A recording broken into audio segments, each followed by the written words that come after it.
नमस्कार दोस्तों। गाइज आज के इस वीडियो में हम use of verb and form of verbs के बारे में सीखेंगे। मतलब कि आज के इस वीडियो में हम ये सीखेंगे कि हमारी जो वर्ब होती हैं उनकी कितनी फॉर्म होती हैं और उनको किस तरीके से हम वाक्य में प्रयोग करते हैं, किस किस टेंस में, किस किस टाइम में कौन कौन सी वर्ब का प्रयोग किया जाता है।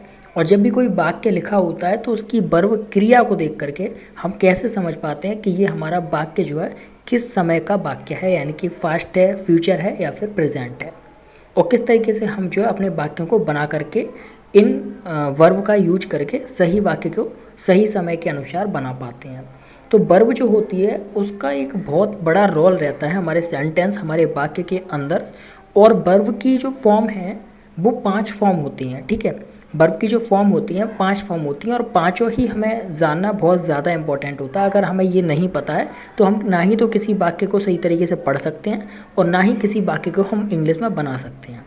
तो गाइज़ आज की इस वीडियो में काफ़ी इंपॉर्टेंट मैं चीज़ें आपको बताऊंगा। वर्ब के बारे में बहुत एक्सप्लेनेशन के साथ में, एग्जाम्पल के साथ में समझाऊंगा कि वर्ब क्या होती हैं, कितने प्रकार की होती हैं, इनकी फॉर्म क्या होती हैं और किस तरीके से आपको उनको वाक्यों में यूज करना होता है। ठीक है, वर्ब के लिए मैं एक वीडियो ऑलरेडी बना चुका हूँ। वहाँ पर मैंने हेल्पिंग वर्ब, ऑक्सिलरी वर्ब की पूरी डिटेल में जानकारी दी है कि वर्ब हमारे कितने प्रकार की होती हैं।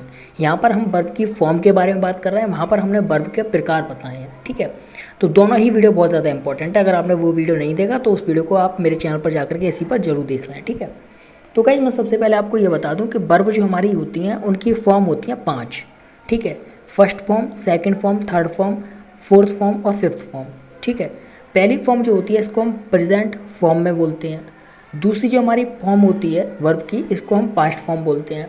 तीसरी हमारी जो फॉर्म होती है इसको हम पास्ट पार्टिसिपल बोलते हैं। चौथी हमारी जो वर्ब की फॉर्म होती है इसको हम प्रेजेंट पार्टिसिपल बोलते हैं।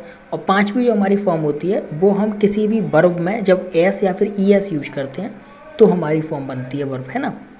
ये हमारी 5 फॉर्म होती हैं। मैं आपको इसको डिटेल में समझाता हूँ, एक्सप्लेन करता हूँ सारी चीज़ों को सेंटेंसेस के साथ में। देखिए गाइज, जब भी हम पहली वर्ब को यूज करते हैं किसी भी वाक्य के अंदर तो वो हमारा जो पहली वर्ब यूज हो रही होती है वो हमारी क्या होती है, वो रेगुलर वर्ब होती है ना। और पहली वर्ब जो हम यूज करते हैं वो सिर्फ और सिर्फ हम किसके लिए यूज करते हैं, प्लूरल फॉर्म के लिए। ठीक है, प्लूरल जब हमारा कोई सब्जेक्ट होता है, प्लूरल जब हमारा कोई नाउन होता है तो वहाँ पर हम V1 को यूज करते हैं। ठीक है, जैसे कि आप यहाँ पर देख पा रहे हैं, यहाँ पर लिखा हुआ है V1 प्ले। ठीक है, तो पहली वर्ब जो हम यूज करते हैं वो क्या यूज करते हैं, V1। ठीक है, देन B2 जो हमारी होती है, यानी कि जो हमारी सेकंड फॉर्म होती है B2, पेड जो लिखा हुआ है, हम B2 जो यूज करते हैं ये हम यूज करते हैं पास्ट के लिए। जब हम कोई पास्ट की बात कर रहे हों, है ना, भूतकाल की बात जब हम करते हैं तो वहाँ पर हम सेकंड वर्ब का प्रयोग करते हैं, जैसे पेड यहाँ पर लिखा हुआ है। थर्ड वर्ब जब हम यूज करते हैं पेड, तो ये हम किसी भी हेल्पिंग वर्ब के साथ में यूज करते हैं, जैसे कि has paid, have paid, had paid. इस तरीके से जो हमारी हेल्पिंग वर्ब होती है उनके साथ में हम B3 को यूज करते हैं। और B3 का एक यूज और होता है जो कि पैसिव में होता है, ये भी मैं आपको वीडियो में बता चुका हूँ, एक्टिव पैसिव की वीडियो में। ठीक है, तो B3 का यूज हम करते हैं किसी हेल्पिंग वर्ब के साथ में। ठीक, और जो हमारी B4 होती है, ये हमारी जो हमारी वर्ब होती है उसकी जो भी हमारी वर्ब होती है ना, जैसे कि ये पे लिखा हुआ है तो हम इसके अंदर अगर ING लगा देते हैं तब हमारी ये B4 बन जाती है, पेइंग। ठीक है, तो जब भी हम किसी बेस फॉर्म के साथ में ING का प्रयोग करते हैं तो वो हमारी B4 हो जाती है। और इसको हम हमेशा यूज करते हैं कंटिन्यू टाइम के लिए, कंटिन्यू प्रोग्रेस के लिए, जो प्रोग्रेस चल रही होती है उसके लिए हम यूज करते हैं B4 का। ठीक है, B5 का जो हम यूज करते हैं वो हम यूज करते हैं सिर्फ और सिर्फ सिंगुलर सब्जेक्ट के लिए, जो हमारा नाउन या फिर सब्जेक्ट सिंगुलर होता है और रेगुलर टेंस होता है।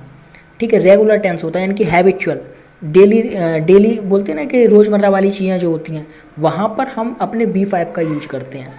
और B1 का यूज भी हम रोज़मर्रा वाली चीज़ों में ही करते हैं, जब हम किसी डेली चीज़ के बारे में बात कर रहे हैं इंग्लिश में, है ना, तो हम B1 और B5 का यूज करते हैं। बस इन दोनों में डिफरेंस ये होता है कि हमारी जो B1 होती है ये यूज की जाती है सिर्फ और सिर्फ प्लूरल सब्जेक्ट के लिए, प्लूरल नाउन के लिए, जबकि B5 जो होती है इसको हम यूज करते हैं सिर्फ और सिर्फ सिंगुलर नाउन और सब्जेक्ट के लिए। ठीक है, अब मैं इनको डिटेल में समझाता हूँ आपको सेंटेंस के साथ में, ताकि आप बिल्कुल क्लियरली समझ जाएंगे इनको, क्योंकि गाइस ये फॉर्म कोई नहीं सिखाता और ये फॉर्म आना बहुत ज़्यादा ज़रूरी होती है।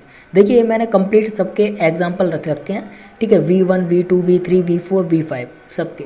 देखिए B1 का जो प्रयोग होता है, जैसे कि पे लिखा हुआ था, आपको मैंने भी पढ़ाया था, तो B1 का जो प्रयोग होता है वो प्रेजेंट सिंपल में होता है। मैंने आपको बताया जैसे कोई रेगुलर चीज़ है, रोज़मर्रा वाले वाक्य जो हमारे इंग्लिश में बन रहे होते हैं वो हमारे B1 से ही बनते हैं, B1 और B5 से। B1 जो हम यूज करते हैं वो सिर्फ और सिर्फ प्लूरल सब्जेक्ट के लिए होता है, प्लूरल नाउन के लिए होता है। जैसे कि एग्जाम्पल में यहाँ पर लिखा हुआ है, आप देख सकते हैं कि दे पे देयर डिनर बिल, उन्होंने अपने डिनर बिल को पे किया है, ठीक। तो यहाँ पर जो हमने यूज़ किया है पे का, ये हमारी प्लूरल वर्ब है, ठीक है, प्लूरल वर्ब है। और चूंकि हमारा दे जो है ये प्लूरल नाउन है, प्लूरल प्रोनाउन है।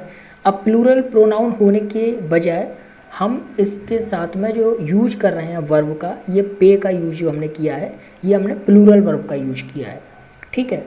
तो हम V1 का जो प्रयोग करते हैं वो प्रेजेंट सिंपल के लिए करते हैं और प्लूरल नाउन प्लूरल सब्जेक्ट के लिए करते हैं, ठीक है। एग्जाम्पल मैंने आपको बता दिया, दे हमारा प्रोनाउन होता है, दे का मतलब होता है बे, और पे हमारी वर्ब हो गई, ठीक है, प्लूरल वर्ब हो गई, जो अभी हमने आपको बताया था V1 है ये। और देयर हमारा प्रोनाउन हो गया, पजेसिव प्रोनाउन, ठीक है।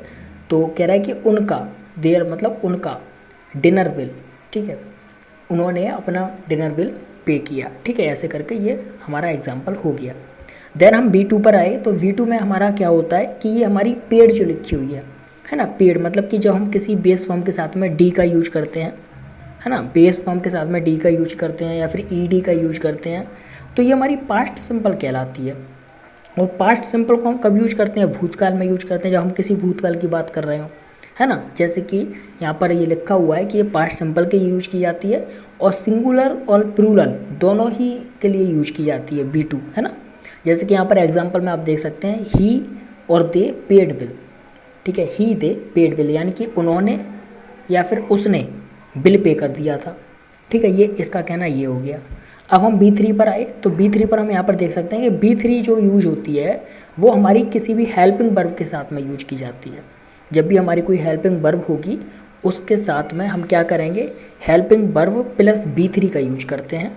और ये हमारा जो एग्जाम्पल होता है, ये सभी जो भी हमारी हेल्पिंग वर्ब होती हैं उनके सभी के साथ हम B3 का यूज करते हैं। जैसे कि हैज हो गया, हैव हो गया, हैड हो गया, इन सभी के साथ में जब भी कोई हमारी वर्ब यूज होती है तो वो B3 ही यूज होती है। जैसे कि मस्ट वी हो गया, मस्ट बी के साथ में जब भी कोई वर्ब आएगी, शुड बी के साथ में जब भी कोई वर्ब आएगी, वुड बी के साथ में जब भी कोई वर्ब आएगी, तो ये B3 ही आती है, ये B3 यही होती है ना, जो हमारी B3 है, जो मैंने आपको समझाया।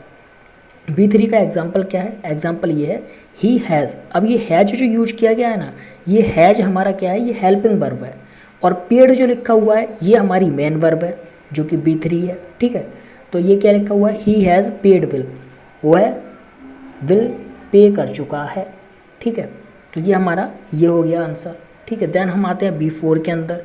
B4 मैंने आपको बताया किसी भी बेस फॉर्म के साथ में जब हम ING का यूज कर रहे होते हैं और कॉन्टिन्यू टाइम के लिए हम यूज करते हैं, जब भी कोई समय चल रहा होता है ना, तो उसके लिए हम यूज करते हैं B4 का, ठीक है। और ये जो यूज करते हैं इसका भी यूज हम किसके साथ करते हैं, इसका भी यूज हम जो करते हैं वो हेल्पिंग वर्ब के साथ में करते हैं। कुछ ऐसे जगह हैं जहाँ पर हम इसका यूज करते हैं एज अ जीरेंट के बारे में मैं आपको पढ़ा चुका हूँ, है ना। और भी तरीके से इसका यूज किया जाता है B4 का, लेकिन वो बहुत मतलब एक एडवांस लेवल की चीज़ है। तो जब आप पढ़ोगे ना इंग्लिश, जैसे ही आप इंग्लिश पढ़ने लगोगे, इंग्लिश समझने लगोगे, तो वो चीज़ें अपने आप आपको क्लियर हो जाएंगी। ये मत समझिएगा कि आपको कि सर ने बताया नहीं, मेरे को पता है, लेकिन वो चीज़ अगर मैं आपको बताऊँगा तो फिर आपके दिमाग में सारा कुछ मतलब मिक्सर हो जाएगा, फिर आपको ये चीज़ समझ में नहीं आएगी। इसलिए आप सिर्फ वर्ब पर ध्यान दोगे, ठीक है। तो B4 का जो यूज होता है वो कॉन्टिन्यू टाइम के लिए होता है और इसको हम हेल्पिंग वर्ब के साथ में यूज करते हैं।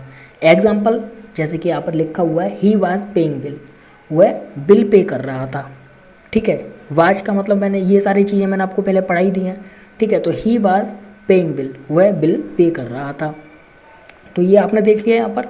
देन अब हम बात करते हैं यहाँ पर B5 के बारे में। B5 मैंने आपको बताया कि B5 और B1 का रोल एक ही रहता है। B1 जो हम यूज करते हैं, जो ऊपर पे लिखा हुआ है, B1 का जो हम प्रयोग करते हैं वो प्रयोग करते हैं हम प्लूरल नाउन या फिर सब्जेक्ट के साथ में। B5 का जो हम यूज करते हैं वो हम यूज करते हैं सिंगुलर नाउन या फिर सब्जेक्ट के साथ में। और हम क्या करते हैं यहाँ पर B5 में कि जो भी हमारी बेस वर्ब होती है, ठीक है, हमारी कोई भी वर्ब है उसकी बेस फॉर्म जो होगी, बेस फॉर्म का मतलब होता है कि उसके साथ में हमने कुछ भी नहीं यूज किया हुआ है। जैसे कि पे लिखा हुआ है तो पे ये हमारी बेस फॉर्म है, इसके साथ में ना ही तो हमने अभी ING लगाया, ना ही हमने एस लगाया, ना ही हमने ES लगाया, तो इसको हम बेस कहते हैं। मतलब कि जो वर्ब है उसका नेचुरल रूप, उसका अपना रूप, उसमें हमने कोई बदलाव नहीं किया, उसको हम बोलते हैं बेस फॉर्म। तो वर्ब की जो बेस फॉर्म होती है उसके साथ में या तो हम एस यूज कर दें या फिर ES यूज कर दें। ठीक है, या तो हम एस यूज कर दें या फिर हम क्या यूज करते हैं, ES यूज कर दें। तो ऐसी कंडीशन में क्या होता है कि ऐसी कंडीशन में हमेशा जो हमारी वर्ब होगी वो क्या कहलाएगी, जो हमारी वर्ब होगी उसको हम रेगुलर टेंस में यूज करेंगे। ठीक है, एक मिनट प्लीज़।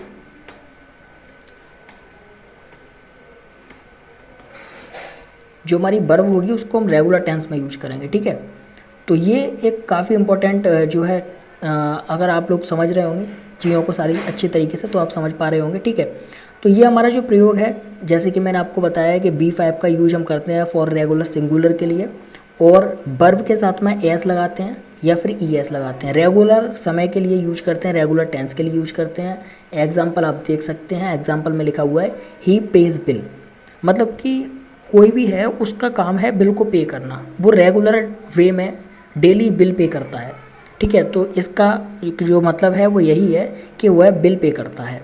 तो हमने ये क्यों यूज किया है, हमने जो B5 को यूज किया है वो इसलिए किया है क्योंकि हमारा जो सब्जेक्ट है, हमारा जो नाउन है, हमारा जो प्रोनाउन है, ही जो लिखा हुआ है ये सिंगुलर है, और जो हमारा टेंस है वो क्या है, वो हमारा रेगुलर है, क्योंकि वो जो काम कर रहा है वो डेली का काम है उसका बिल पे करने का।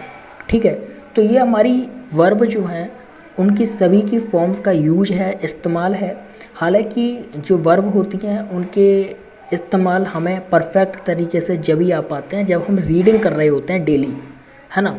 चाहे आप कॉमिक्स पढ़ो, चाहे आप कुछ भी पढ़ो, जब हम डेली रीडिंग्स करते हैं तब हमें इनकी एक परफेक्टनेस आती चली जाती है। हमारे दिमाग में इन सभी चीज़ों को एकदम बहुत अच्छा एक क्लू मिल जाता है और हम चीज़ों को बहुत बारीकी से समझने लगते हैं। ये जो है ये बिल्डिंग है आपकी। ठीक है, ये आपके पिलर हैं जो हम आपको सिखा रहे हैं, और हमारी जितने भी लेक्चर में हमने आपको सिखाया ये आपके बिल्डिंग्स हैं इंग्लिश को बनाने के। तो जब आपकी इंग्लिश बन जाएगी, जब आपकी बिल्डिंग खड़ी हो जाएगी, तो आप उसके ऊपर कितनी भी मंजिल बनाना चाह रहे हो, 1 2 3 4 5 6 7 8, मतलब कितना भी एडवांस करना चाहें, फिर आप अपने आप करते चले जाओगे। ठीक है, तो इंग्लिश की जो वर्ब फॉर्म है वो पूरी क्लियर हो जाएगी आपको इस वीडियो को देखने के बाद में। नहीं क्लियर हो रही तो एक बार फिर देखो, और इसकी एक और वीडियो पड़ी हुई है इससे पहले, उसको भी देखो। तो गाइस, इंग्लिश के लिए आप इस चैनल को सब्सक्राइब करें, यहाँ पर आपको एक से एक अच्छी इंग्लिश की वीडियो मिलेगी जिससे कि आपकी इंग्लिश बहुत ज़्यादा स्ट्रॉन्ग हो जाए। Thank you so much.